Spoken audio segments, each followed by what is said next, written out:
तो मैं आप सबका भी शुक्रगुजार हूं कि आपने इसमें हमारी बड़ी मदद की।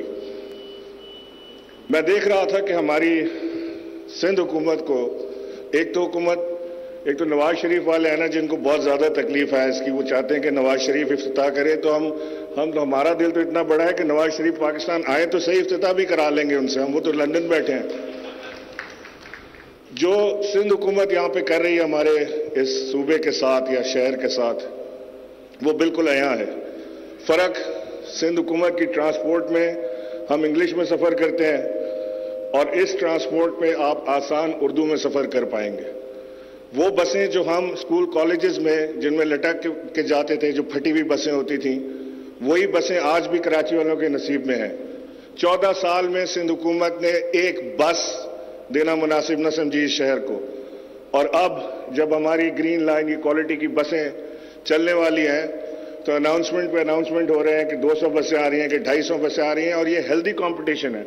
मैं इनवाइट करता हूं इस कंपटीशन में सिंध हुकूमत को कि आए, मुकाबला करें और इस क्वालिटी की बसें कराची को दें। हम आपका साथ देने को तैयार हैं। हमारे पास वो बदनसीब सूबा है। खालिद भाई, आपने जिन शहरों के नाम लिए कि खुशनसीब शहर हैं, जो इसमें आपने लाहौर, रावलपिंडी, इस्लामाबाद और पेशावर को कहा, तो इन सारे शहरों में और कराची के शहर में एक ही फर्क है कि वहां पीपल्स पार्टी की हुकूमत नहीं है, यहां पीपल्स पार्टी की हुकूमत है।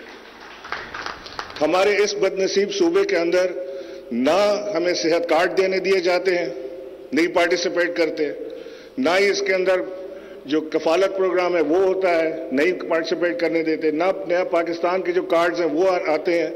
हमारा सिंधी सिर्फ इस वजह से ख्वार हो रहा है कि हमारी सिंध हुकूमत को हमारे वजीर आजम नहीं पसंद, हमारी सिंध हुकूमत को हमारी हुकूमत नहीं पसंद, और अपनी पास ये तो खुद कर लेते ये काम, वो भी नहीं करते और करने भी नहीं देते। तो मैं आज इस प्लेटफॉर्म से मैं ये